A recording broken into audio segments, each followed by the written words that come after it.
안녕하세요. 여러분 모두 건강하고 일에 성공하길 기원합니다. 방송 전 구독과 알림 설정해 주시기 바랍니다. 2014년 홍명보 감독이 대한민국 축구 국가대표팀의 사령탑으로 부임했을 당시 손흥민 선수는 매우 힘든 시기를 보냈던 것으로 보입니다. 당시 21세였던 손흥민은 레버쿠젠에서 주전 공격수로 성장하고 있었지만 홍명보 감독의 대표팀 선발 과정에서 무시당하고 위협을 받았다는 주장이 제기되었습니다. 이는 아직도 많은 축구 팬들 사이에서 논란의 여지가 있는 주제입니다. 일부 팬들은 홍명보 감독이 2014년 월드컵을 앞두고 손흥민을 정신적, 육체적으로 학대했다고 믿고 있습니다. 이들은 홍 감독이 손흥민을 위협하고 폭행했으며 이로 인해 손흥민이 깊은 정신적 고통을 겪었다고 주장합니다. 당시 어린 나이였던 손흥민은 이러한 상황에 대처하기 어려웠을 것이며 이는 많은 팬들에게 혼란과 분노를 안겼습니다. 전문가들 중에는 홍명보 감독의 행동이 인간으로서 해서는 안 될 잔혹한 행위에 가깝다고 비판하는 이들도 있습니다. 이들은 홍 감독의 행동이 손흥민에게 큰 상처를 주었을 것이라고 말하며 이는 단순한 축구 지도자와 선수의 관계를 넘어선 심각한 인권 침해라고 지적합니다. 2014년 브라질 월드컵 대표팀 선발 과정에서 홍명보 감독은 논란의 중심에 섰습니다. 그는 팀의 주전으로 뛰지 않는 선수들을 선발하면서도 당시 유럽에서 좋은 활약을 보이고 있던 손흥민을 무시하는 듯한 태도를 보였습니다. 홍 감독은 주변 사람들이 좋다고 해서 손흥민을 선택했다는 발언으로 더 큰 논란을 불러일으켰습니다. 특히 박주영, 윤석영, 정동원 등 소속팀에서 출전 기회를 얻지 못하고 있던 선수들을 대표팀에 발탁한 것에 대해 많은 비판이 쏟아졌습니다. 축구 전문가들은 이러한 선수 선발이 개인의 친분과 과거의 성과에 치중한 것이라며 현재의 경기력과 팀의 전술적 필요성을 무시한 처사라고 지적했습니다.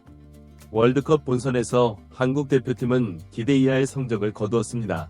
조별리그에서 1무 2패로 탈락하면서 홍명보 감독의 전술과 선수 기용에 대한 비판은 더욱 거세졌습니다. 특히 알제리전에서 전반에만 3실점을 허용하는 등 수비진의 붕괴는 홍 감독의 선수 선발과 전술 운용의 실패를 여실히 보여주었다는 평가를 받았습니다. 손흥민의 경우 월드컵 기간 동안 제대로 된 기회를 얻지 못했다는 평가가 많았습니다. 벨기에와의 마지막 경기에서 홍명보 감독은 1에서 0으로 뒤지고 있는 상황에서 손흥민을 교체 아웃시켰는데 이는 많은 축구 팬들과 전문가들의 비난을 받았습니다. 차범근 해설위원은 이를 매우 실망스러운 교체라고 평가했으며 많은 이들이 대표팀의 에이스를 빼는 것이 과연 합리적인 결정이었는지에 대해 의문을 제기했습니다. 월드컵 탈락 이후 홍명보 감독의 행동은 더 큰 논란을 불러일으켰습니다. 그는 선수들과 함께 브라질의 한 레스토랑에서 술을 마시고 현지 여성들을 동원해 파티를 벌였다는 소문이 퍼졌습니다. 홍 감독은 이를 선수들을 위로하기 위한 것이라고 해명했지만 많은 팬들은 이를 받아들이지 않았습니다. 또한 대표팀이 16강 탈락 후 이과수 폭포를 관광한 사실이 알려지면서 추가적인 비판에 직면했습니다.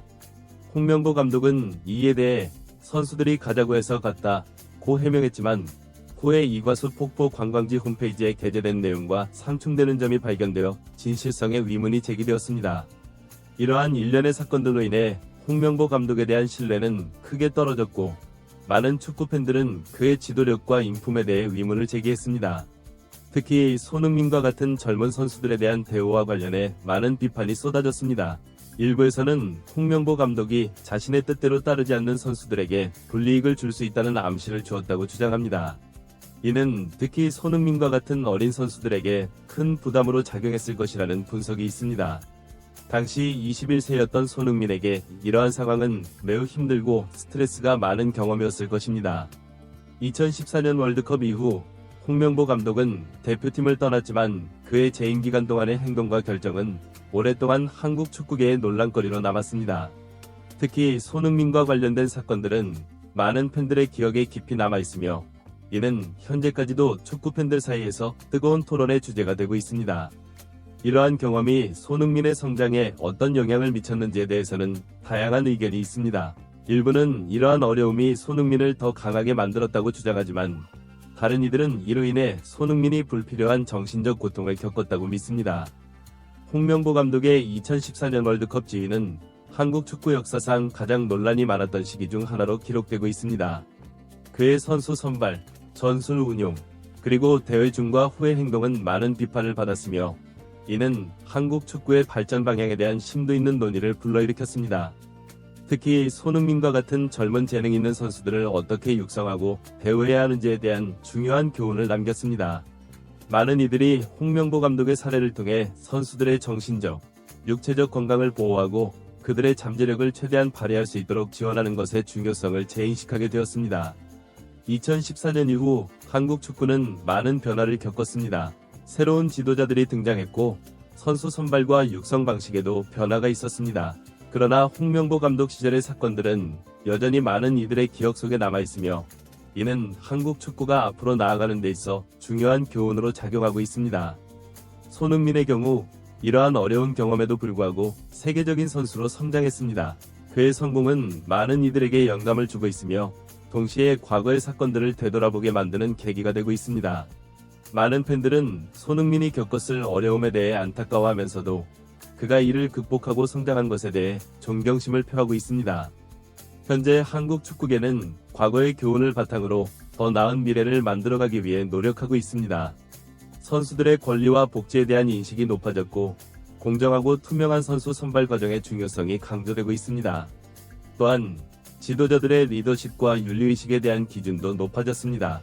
2014년의 사건들은 한국 축구의 어두운 면을 보여주었지만 동시에 변화와 발전의 필요성을 일깨워주는 계기가 되었습니다. 많은 이들이 이를 통해 축구가 단순한 스포츠 이상의 의미를 지니며 선수들의 인권과 존엄성이 무엇보다 중요하다는 것을 깨닫게 되었습니다. 앞으로 한국 축구는 이러한 과거의 경험을 거울 삼아 더욱 발전해 나갈 것으로 기대됩니다. 손흥민과 같은 선수들의 성공 사례는 미래 세대에게 희망과 용기를 줄 것이며 동시에 과거의 실수를 반복하지 않도록 하는 중요한 교훈이 될 것입니다. 결론적으로 2014년 홍명보 감독 시절의 사건들은 한국 축구 역사에서 매우 논란의 여지가 있는 장면으로 기록되고 있습니다. 그러나 이를 통해 우리는 많은 것을 배웠고 이는 한국 축구가 더 나은 미래로 나아가는 데 중요한 밑거름이 되고 있습니다. 앞으로도 이러한 경험을 바탕으로 한국 축구가 더욱 발전하고 세계 무대에서 더 큰 성과를 이루기를 많은 팬들이 기대하고 있습니다.